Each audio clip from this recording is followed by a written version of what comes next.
Friday, March 27th. Good to see you all today. Hope you are doing well. For some of you watching this video this morning, you may consider yourself Lutheran. We are a Lutheran church, Christ the King, and for many of you that has been your religious identity. But for many of you, you may be new to Lutheranism. You may not even consider yourself a Lutheran, but you worship with us at a Lutheran church. Or you may be watching this video and have never worshiped with us before. All of those things are okay by us.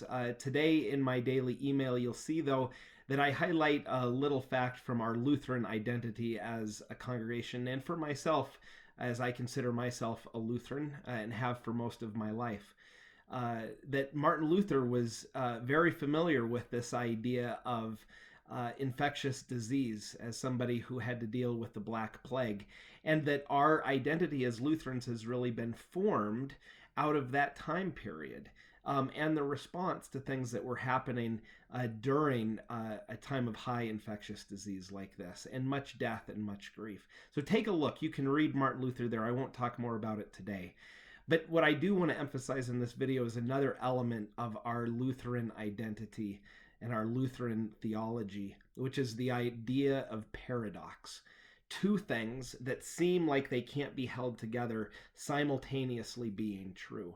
And I think many of us are experiencing a great paradox now in this time.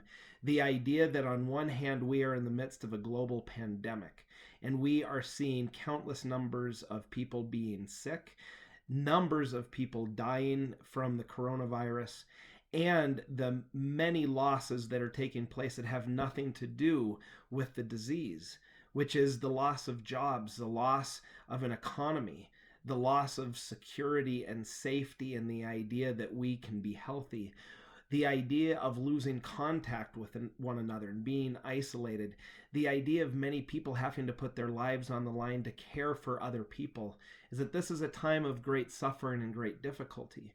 And so on one hand, we know that to be true. But on the other hand, at this time, we see so many good things that are happening.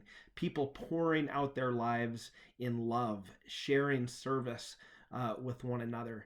Jane Breed sent a text message to me today. Jane, hopefully you're watching the video again, but she highlighted kids in her neighborhood that came by to say hi from a distance outside of her house. We're seeing stories like this, community by community, of how people are creatively connecting and caring and loving for one another. We as a church are finding new ways to connect with one another digitally. We're seeing so much good, and for many of us personally, we have the time now to be outside or be with our families that God is creating holy and sacred space for us. And so there's good and there's suffering, both happening simultaneously.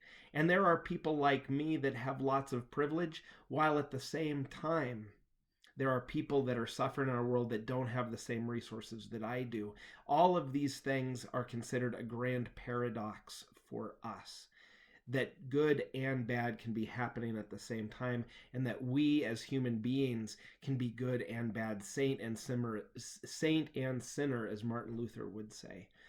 And so you may be feeling a little bit tense because of these paradoxes. Paradoxes our minds aren't really built to handle. We can only believe that one thing is true, not two things that are different, both being true simultaneously. So if you find yourself being stressed out over this situation, or worrying about whether you're focusing too much on the suffering or focusing too much on the good, know that it's okay to handle both, and that there are times we need to recognize both of those realities. And our faith gives us a lens, and we affirm that God is present in both of those realities. God is present in our suffering, and God is present creating new life and good things for us in this time. So you don't have to run away from one in order to recognize the other. Both can be true. I pray that this day may be a day where you experience both sides of that paradox, and that you may experience God's presence within it. One quick note about worship this weekend. We again will be sending out the daily worship video and liturgies at 5 o'clock on Saturday night. Please look for those videos in your inbox.